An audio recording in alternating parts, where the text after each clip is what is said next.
presentation, I have something I want to show you guys. This is pentacene. You're generally used to seeing the ball and stick figure, but this is under an electron microscope. The folks at IBM managed to do this for the first time. I believe it was in 2010. But this proves that all our theories are right, including bond angle, structure, valence shell electron repulsion theory. So what that means is the scientific method works. And that's what I want to share with you guys, and that's one of the points of this presentation.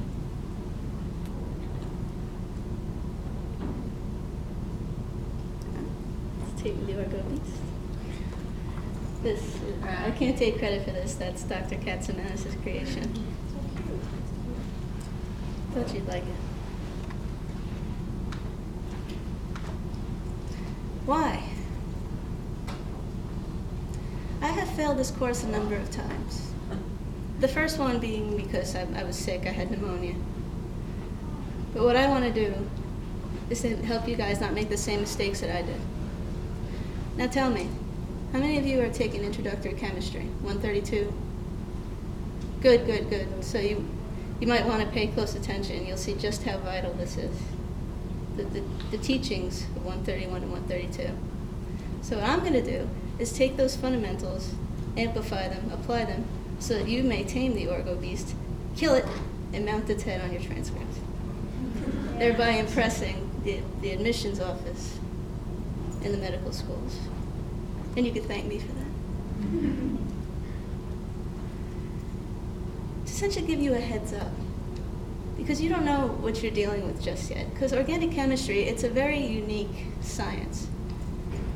It gets a bad rep because, yes, it is one of the most failed courses on campus. I've done so. And I'm sure, actually, I have a grade distribution I'm going to pass around in a little bit and show you the grade range. You know, who gets A's, B's, according to how many points you accumulate. I want to help you succeed. Because then to do so, you can't deviate from the process of which you have to conquer this beast. All right?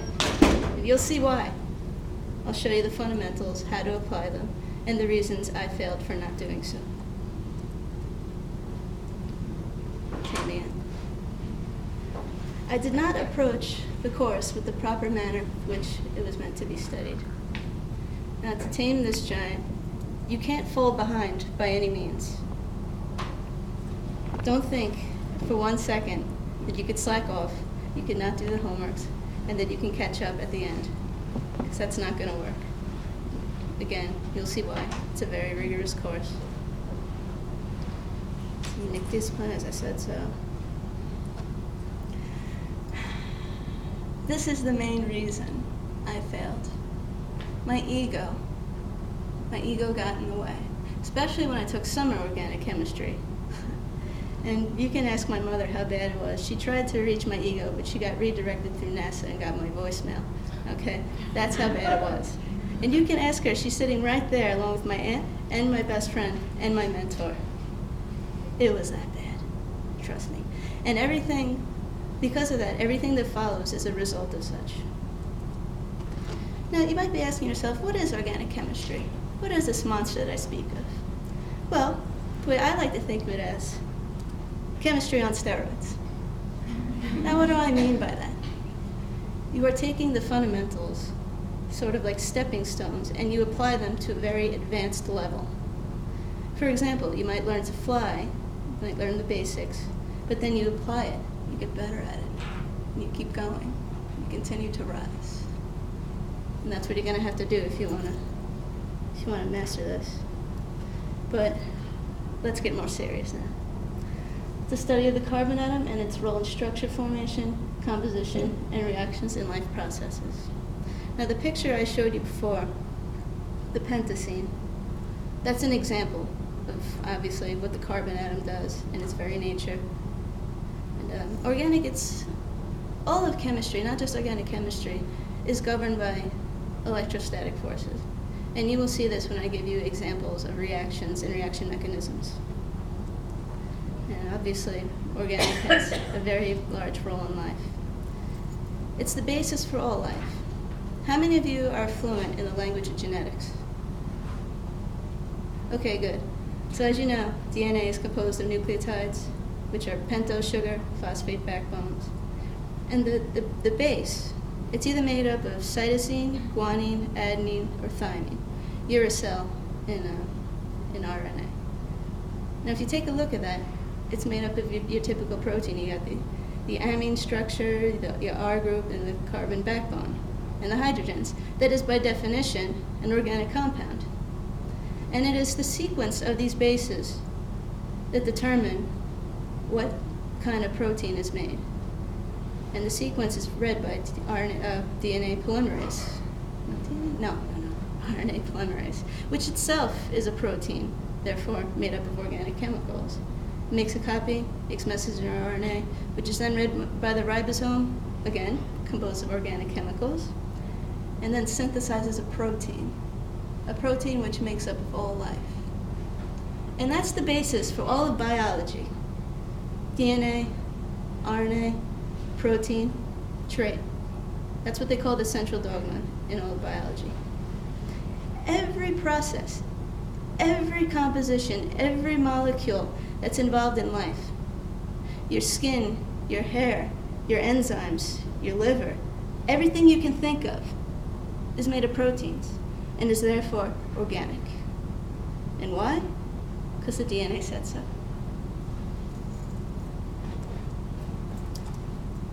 Again, what I just said, but that has practical applications, including drug reactions, chemical intermediates, fermentation. You got enzymes such as acetyl coenzyme. I don't know if any of you know the structure. I unfortunately forgot to look up the structure and put it in here. I committed to memory which one I wanted to use, but I'm very forgetful. Again, by definition, they contain hydrogen compound and carbon is the backbone. And there you have your example. That's octane. That's the fuel in your gas. And then it costs so damn much lately. Now, why should we study this? For God's sake, why should we bother ourselves studying this? Here's why. Other than to drive us crazy, it has so many applications in life. You can benefit in so many ways, and obviously medical reasons, drug syntheses, pharmaceuticals, chemical engineering, nanotechnology, etc., etc., etc. As far as the nanotechnology goes, you just saw it when I showed you the pentacene molecule, and it has more practical applications, such as making nanotubes, carbon nanotubes. I'm sure Dr. Katsoumanis is very familiar with that. Let's get to the point. So, why did I fail? I did not realize the significance of the teachings in introductory chemistry. I thought it was merely just information that needed to be absorbed and then regurgitated like last night's dinner. That is not the case. You will be using it in every chemistry course you will be taking from here. You're going to apply them to advanced levels, including organic chemistry, inorganic chemistry, and the like. Not so much thermodynamics, that's mostly math. Application of theory. Memorization is not going to work. It's something, yes, you've been grown up to do, that you've learned over the years, but it's not enough. You need to absorb the material, and you have to be able to apply it, because if you can't apply it, then there's no sense in using it.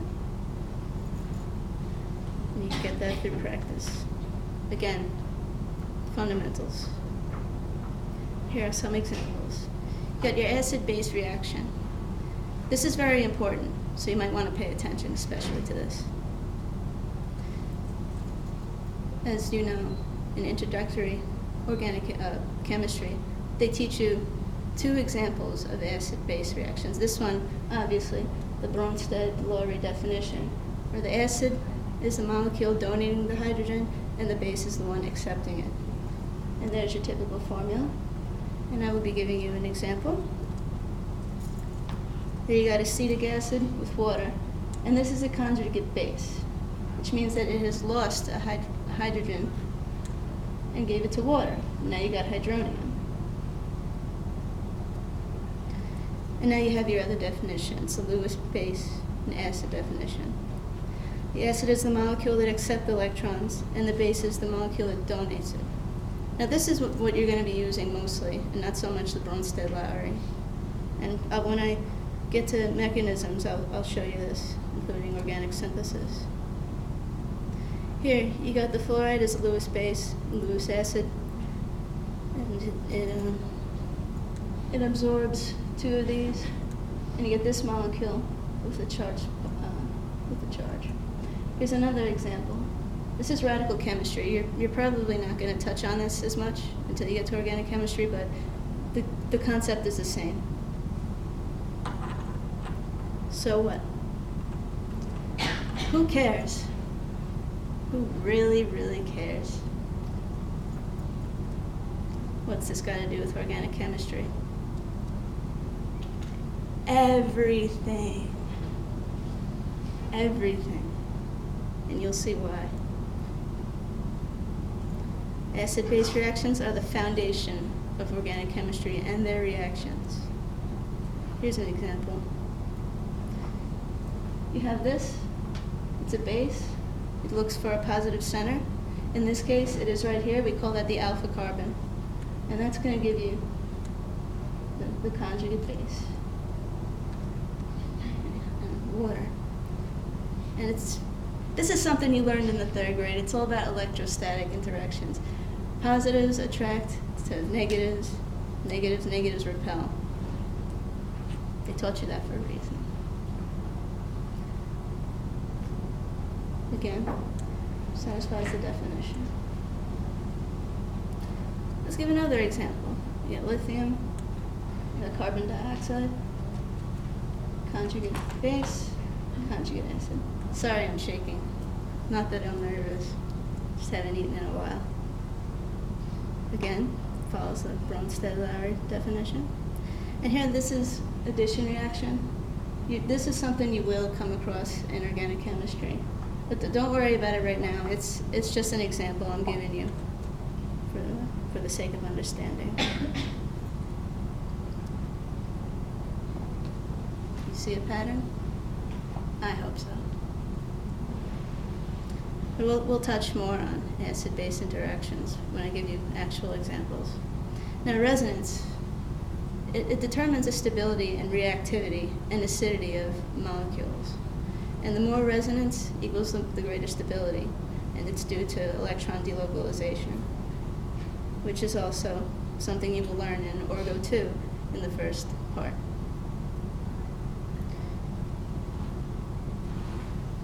Just as an example, this is a resonance structure of that. And it's not very stable, and therefore it is open to an attack by a base, which is looking for a positive center. Again, which is methyl, you get that? And once again, you need to remember this. A few more examples.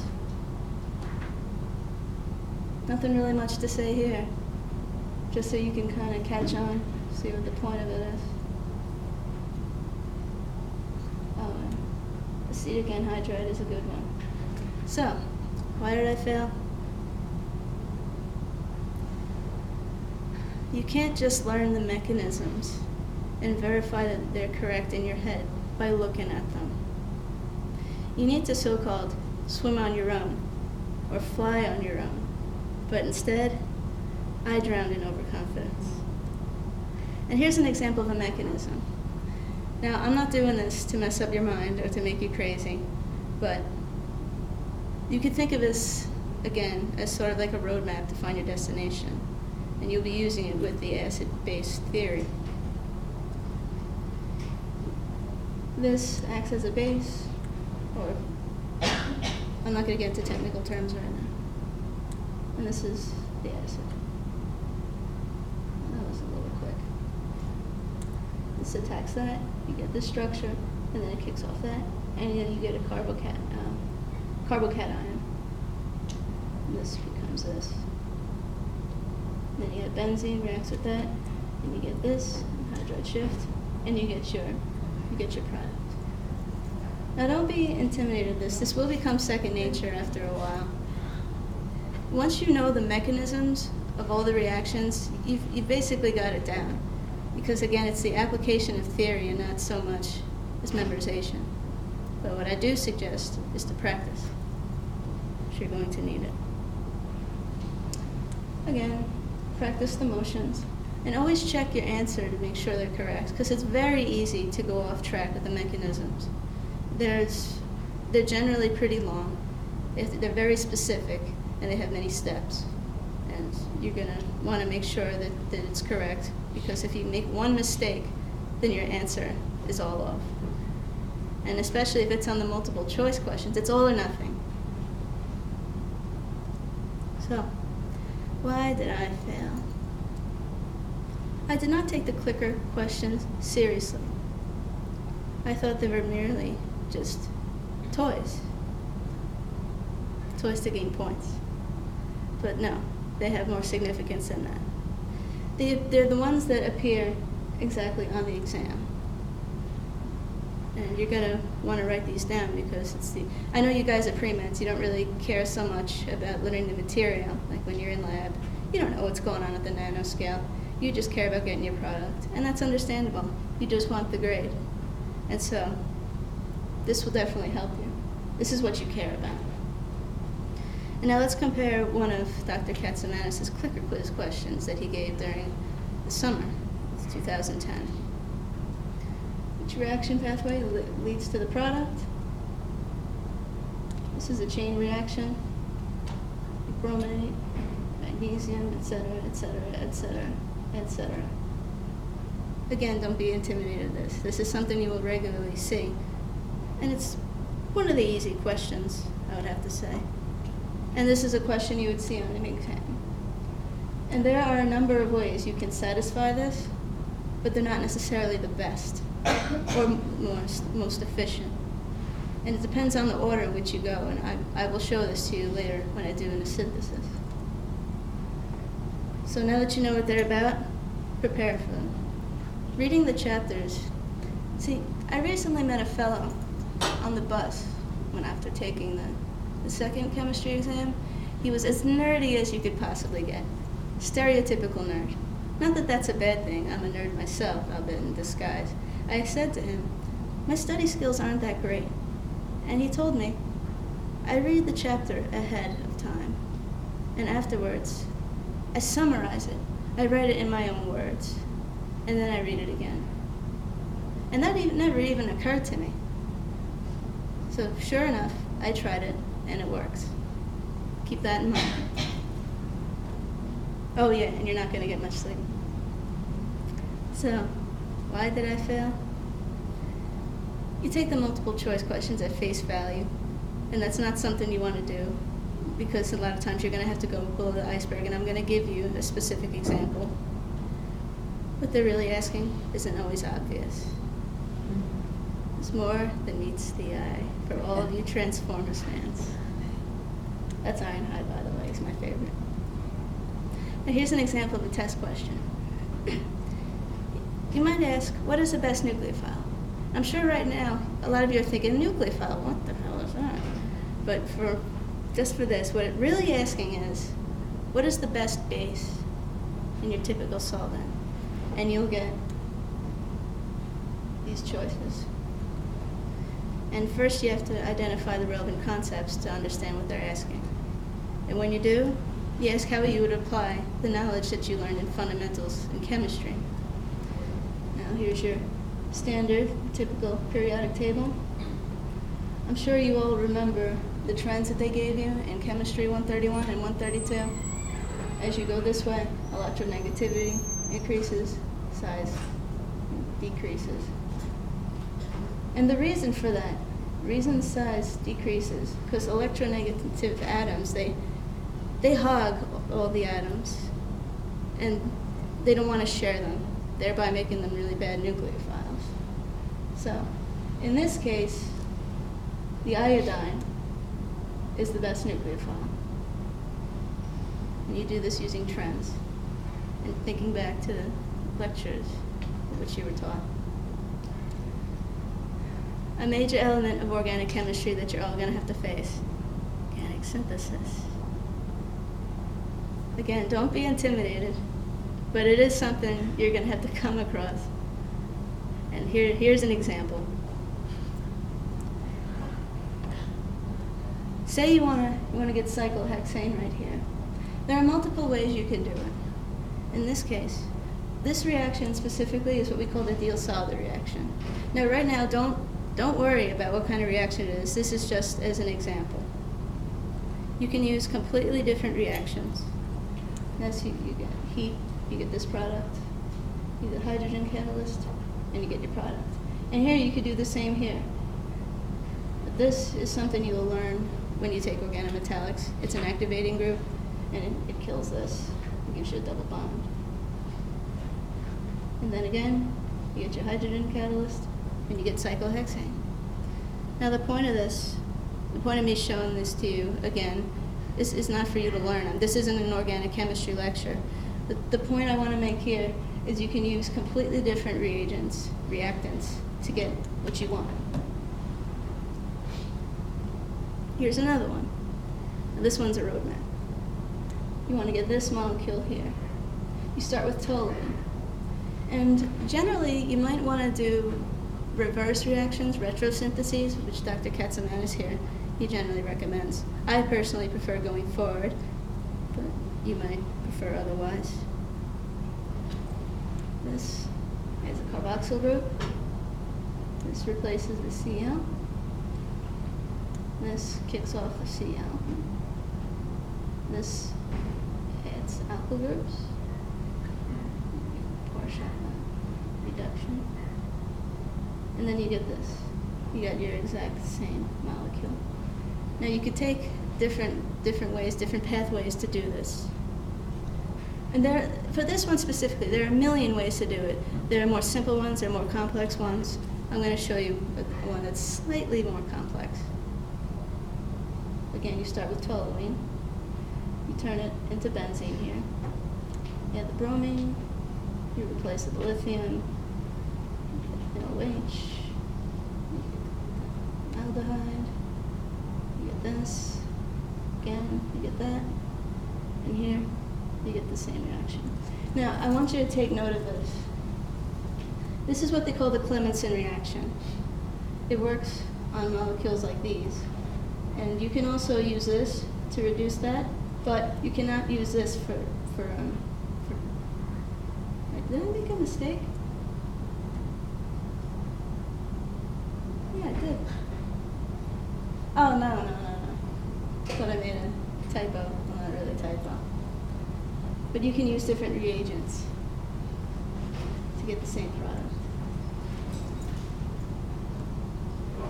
And here's more.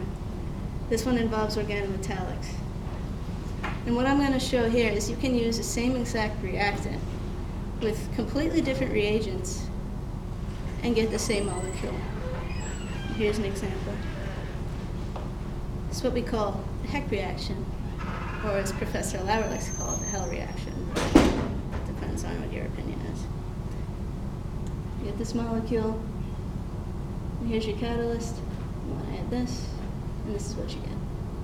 And similar to this is a Suzuki reaction. You get the same exact molecule from the same reactant, but under different conditions. So that there's a lot of diversity in organic chemistry as far as organic synthesis goes. It's fun. It's like making a puzzle, but the puzzles, they're not, one size does not fit all. It's like having a toolbox, and there's more ways that you could build something. For example, you might want to, for the sake of argument, let's say you could build a house with, I don't know, a bulldozer. But you could do the same from the starting material, but using a backhoe. Obviously, you can't build houses doing that. And then my mother knows that very well, but this is just an analogy. Maybe not the best, but you get the point. Overall, it's putting pieces together. You can build the same using different tools. And don't get intimidated. I'm really not doing this to intimidate you. I'm giving you a heads up because it's a major element. They want you to take everything you've learned, all the reactions, and put them together and see what you can do with them. And there are many ways you could do so. So, where did I fail? My overconfidence led me to not check my grades. Aside from the usual nervousness, that wasn't so much the reason, except that I was indeed very overconfident. And when you don't check your grades, you can't really evaluate your performance. And that's the reason they post them. So if you do horribly, say you get a 40, you alter your study habits accordingly, you get a better grade. But I didn't have that because I didn't follow those rules. Same goes for clicker points. They do post those. And the recitations account for 10% of your grade. And they're relatively easy points. All you have to do is show up. And depending on when you take it, in summer organic chemistry, there's no workshops that you have to do online. But in the fall and spring, there are. And they count for 2 points. And the recitation you have to attend counts for 3. Now here's a breakdown of the grades.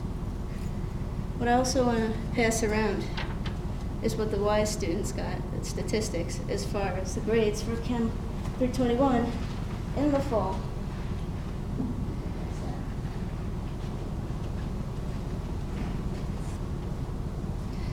You get a total of 600 points. Again, clicker quizzes, 10%, likewise for recitation, half, and the final.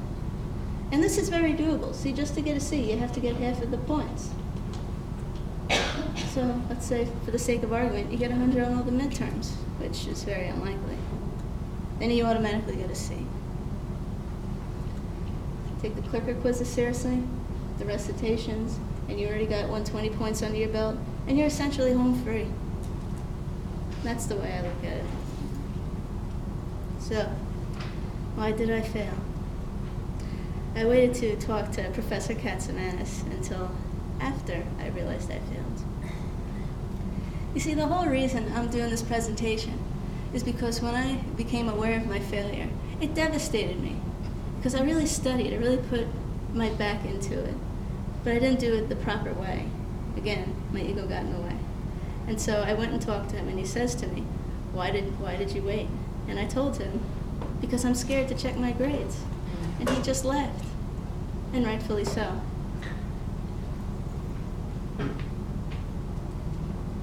Don't hesitate to talk to him. He's always willing to help. He doesn't fight. So why did I fail? I'm horrible at taking tests. Either you have it or you don't, and I never did. But that's not an excuse. It's also part of the learning experience when you come to college. And if you guys are horrible test takers, you better learn how to be good at it now, because you're gonna need to be. Test taking. Pace yourself. Obviously, that's self-explanatory. Go in a logical sequential order. See, that's something I did not do. When you get to a question and you're not unsure of it, you say, oh, well, let me move to the next one. And you may not be unsure of that one, too. And so now you got 2 problems in your head that are freaking you out. Concentrate on one at a time.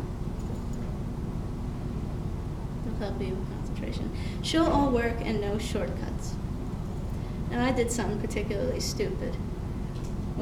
When I was showing a reaction, for example, the Clemenson reaction, which is the zinc over another reactant, I just wrote the zinc, the arrow, and that's it. And then Dr. Katsamanis looks at me and says, no, this is not a reaction. And I told him, I was just abbreviating. And that's not the right thing to do, because you can never assume that the professors know what you are saying. Of course, they are the professors, but they want you to show that you know the material.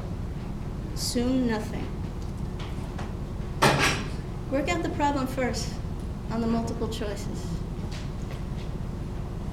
See, when you look at the multiple choices, you might ask, is this one right? Is this one right? Oh, well, maybe I can. You get the point. But if you work it out first, you got to see if it corresponds to any of the choices. And if it does, then it's likely to be the right answer. But just to be safe, you can go through it again to ensure you have the correct answer. That really helped me. Again, check that it matches. Use the test to take the test. That's self-explanatory. Practice exams from previous semester. There's an exam generator here, but this is for Chem 26, which is what I'm taking right now. It's the same model, the same setup as the exams you're going to be getting. And when you see it, you'll check it out. And you might not be able to have access to it now, or even next semester. But take a look at previous exams. You see they follow the same format, ask similar questions, and have the same topics. Kind of wish I'd put an example of that in here. Where summer organic chem. Now, I took this in 2010 because I wanted to hurry my studies along. I wanted to graduate at the end of the fall. But it didn't happen because, again, I got overconfident. I didn't realize just what I was dealing with. It moves at a very quick pace. There is an exam just about every week. And the professors are expecting you to know it without falling behind, because don't think you can do so. And if you decide to take it, take only it. Because if you're going to take something like physics or biochemistry and organic chemistry, then you're not going to do well. And you'll see why. If any of you, should you take summer organic chemistry, you'll see why you should take it and only it. Again, don't think you could make up for it. Organic chemistry is not a joke. And during the summer, it's obviously even worse. I'm not saying not to take it in the summer, but if you are, proceed with caution, because I didn't. And Dr. Katsamanis is always willing to help you. So what's there to learn from all this? Study hard what is taught to you in introductory chemistry. Again, it's taught for you for a reason, and not just something to get points on a grade or just to regurgitate. It's not all about that. Practice problems over and over, as well as midterm samples. As I previously said, they model the other exams from other semesters. Don't fall behind. Enough said. Make sure you understand previous topics before moving on to the next. It's not so much during the fall that it's at a quick pace, but they're difficult. It requires a lot of work, a lot of attention, and if you fall behind, you're not going to understand any of them because you're going to panic. And that happened to me when I first took it, which was part of the reason I failed probably. Stay calm. Maintain a good attitude. Because I did not. Once I let go of this, I can't do it attitude, it all came to me like nothing. So don't ever think that you're incapable of doing this. It's very doable. And if the fact that you're all here, you're wise students, you're not stupid. You are capable of doing this material. Take care of yourself. Enough said. Don't kick your brain around like a soccer ball. You don't need to do this. You may see a lot of students at party. Generally, they're the ones who end up with 1.0s or winding up on probation. You don't want to be like that. Get plenty of sleep. A human being is a very unhappy animal without it. I know I am. I get very crabby, and you don't want to mess with me when I am. But most importantly, leave your ego at home. Or the dorm, whichever. So, why did I fail organic chemistry? biggest mistake? I didn't respect this science. I treated it like it's an introductory, entry-level science, such as Biology 101 or something like that. Indeed, it is beautiful. And I didn't have the maturity to appreciate it or respect it when I first took it. I believe I was in junior year, so that makes me 20 years old. 4 years ago. It took me 4 years to mature. Again, cockiness, which is the source of all this that happened. And it really messed up my performance, and I could tell you that. And it was very nasty. You can ask my mother. I was constantly coming home and saying, oh yeah, it's in the bag. Oh, I'm going to kick its ass. If anything, it kicked mine. And it's still sore. Knowing the material and being able to apply it is good, but you need to show that you can. Again, that goes back to test-taking skills. And a lot of it is on the multiple choice. You're either wrong or right. And you get partial credits on the part twos, so at least you have that in your favor.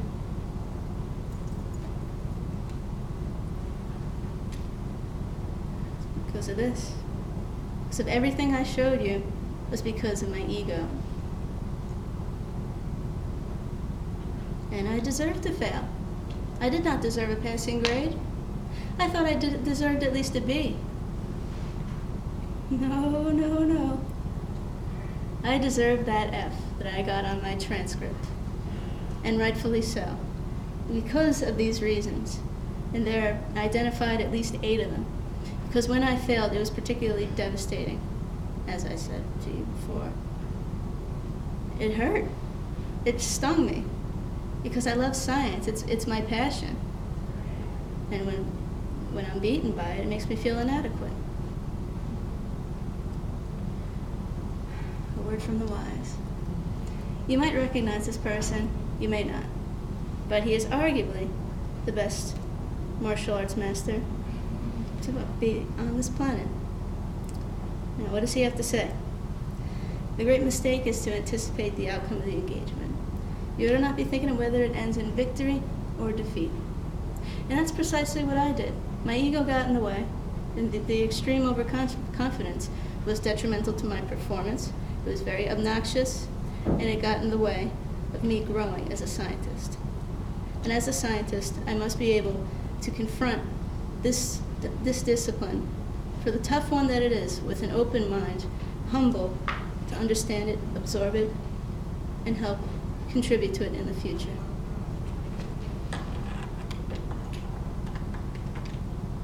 That's how you kill the beast. But before I end, I want to say this. I love organic chemistry. Okay? You might think I'm on drugs when I say that, but I love it. Along with all the other divisions of the natural sciences, it's a passion of mine. All of sciences. And here's why. Our species has a unique ability to discover, understand, and apply the laws of nature. No other animal can do this. None.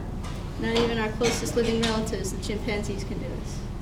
It is people like Dr. Katsoumanis who are the leaders of society who help us achieve this. And it is because of these achievements that we have something to look forward to, something to be proud of, some encouragement. And it's what really makes me proud to be part of the human race, in a sense. And these emotions are something I want to share with everybody, and continues to be my wish. Good luck.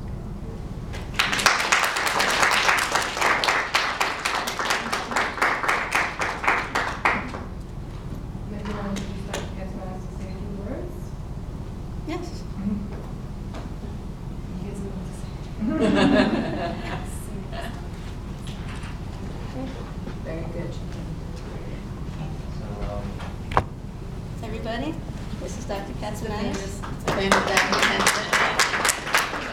I learned a lot from him, and there's a lot you can learn from him too. So listen up. Okay, so my name is Dr. Katsoumanis. I coordinate Organic 1 and Organic 2 during the fall and spring. So if you're going to take Organic in the fall, you're going to see me. In the summer, I teach it. And Samantha was saying that the reason, there's a lot of urban legends about organic chemistry. I don't know if you've heard it yet. My God, it'll go so hard. I think one of the reasons is that it's not like your typical chemistry course. What do you do in chemistry? You do a lot of math. There's no math in organic chemistry. So it is different. When I took general chemistry as an undergrad, I found it kind of boring. And then I took organic, and it was just totally different. I actually really liked it. There's different types of problems in organic chemistry. You know, like Samantha was showing you synthesis. So it's, you know, because the whole point of organic chemistry is we take smaller molecules and we make big molecules. Or we just take molecules and we convert it to other types of molecules. And it doesn't mean that we have some magic flask, we pour two things together, boom, and we get a molecule. Sometimes it takes steps, but it's got to be very creative. And there's an art to it, because doing a synthesis, there is no right or wrong way, it's creative. The only analogy I can tell you for synthesis is whenever I had to explain it to my mother. So, you know, one of the downfalls is you guys can do what most people do is memorize. So we teach you a set of reactions. What does that mean? Whenever you have a molecule with this type of thing on it, you add these magic reagents, this is what happens. And so you can memorize that. You can memorize all these what I call tools. Just like if I gave you a toolbox and I sat you down and goes, this is a hammer, what do you do with it? Bang a nail in the wall. Okay, I get it. This is a drill. So I can lay out all the tools for you. But then if I just give you all the wood, the nails, and I say, all right, build me a bed. Have any of you ever had to go to IKEA and build your own furniture? Not you. But you have, right? Now, I know those instructions are frustrating, but without those instructions, can you do it? Probably not. You have to do it in the right order. I mean, I've done the mistake of doing it in the wrong order. Now, if they didn't have the instructions, you have everything there, can you build it? I mean, maybe if you've done this before, and you think about, all right, which order should I do it? In other words, you're applying the tools you have to build this. And that's kind of the analogy with synthesis. So obviously, there's a lot of problem solving, and memorization is only going to get you so far. Now, yes, it's true, as you do more and more problems, you work hard, you think, you know, there's a lot of people who have been cocky enough to come to me at the end and say, I memorized and I got an A.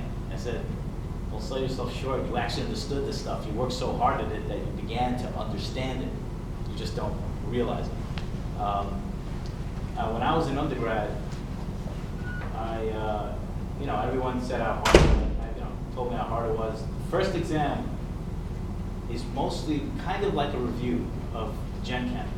And the only advice I can give you, make sure you understand or restudy orbitals and resonance structures, fluid structures. If there's anything you want to, the week before, try to relearn, that's the stuff. So I did fairly well. And so I felt, everyone usually is making a big deal out of nothing. So I went about my normal ways of, I waited about a couple of days before the exam and I started to memorize everything. Because I was pre-med. So I did that, and I promise you, I memorized everything. I knew all the reactions. The test came, I just didn't know how to apply it. I got a 22. Oh. So, incidentally, that happens to be the lowest grade I've ever earned on any exam in my life. Ironically, I happen to have a PhD in this field. But I learned my lesson. The whole point was I learned, all right, I can't fall behind. Now, I did do well. I started to do a lot better in the last two exams, but I couldn't catch up because this whole course builds upon itself. It's not like you screw up exam two and you say to yourself, all right, whatever, I'll just start studying. From now, this new material, you can't do that because everything is based on what you just learned. So it's just some of the pitfalls you want to avoid. Yeah, you can fall behind a little bit, but because you're a college student, you are going to do that. You have other courses, but you just got to keep up with it. Try to really understand it. And you are, not all of you, but a lot of you may find it difficult to understand. And so if you take it in the fall, here at Stony Brook, we have so many resources that a lot of students just don't use. There's over 1,000 of you who are going to take organic in the fall. And we have typically about 70 staff, meaning the people who lecture, myself who coordinates, graduate TAs, and I usually get around over 50 undergraduate TAs. that are in your workshops. And all together, I make sure that throughout the week, Monday through Friday, from 8 to 5, that chemistry learning center, that there's always one of them or two of them in there. So a lot of times people come to me, they say, they complain, well, we didn't get a chance to finish all the problems in the workshop. Go to office hours, somebody will help you. Well, I can't because I have classes then. I go, you have classes from 8 to 5 every single day, Monday through Friday, BS, So use your resources. They're there to help you. So if you just keep up, actually you're gonna do very well. So, and the point of Samantha's talk, and what I'm telling you here, we're not trying to scare you. We're just trying to kind of give you a heads up. You could do pretty well. It's not, it's not as bad as you think. I think that when you hear people comment on how hard it is, it kind of like, you get intimidated. And then once you come across a roadblock when you're there, you're like, oh my God, I don't understand this stuff. You just kind of tune out. So that's really all I have to say. But I ended up doing well the next semester. I got an A or 2 because I learned my lesson. Yeah. Where is the health room to tell these students where to go? Chemistry Learning Center in the chemistry building. I'm sure you guys have gone there before, right? For Gen Chem? No? It's on the third, it is one of those things, you go to the third floor of the chem building and there's like signs everywhere. And the one other thing, I'm sure Professor Fowler's going to be teaching it again in the fall. He doesn't use Blackboard as much, he uses his own course website. And a lot of students told me that they're so intimidated by it, there's just so much info. So, you just gotta go on all the links and read up. You go to the first lecture, he doesn't even talk about the course. He won't tell you what are the rules, and you've got to find that out on your own. So that's where I think people get a little intimidated. But we're here to help you. Okay? So that's it. If you have any questions.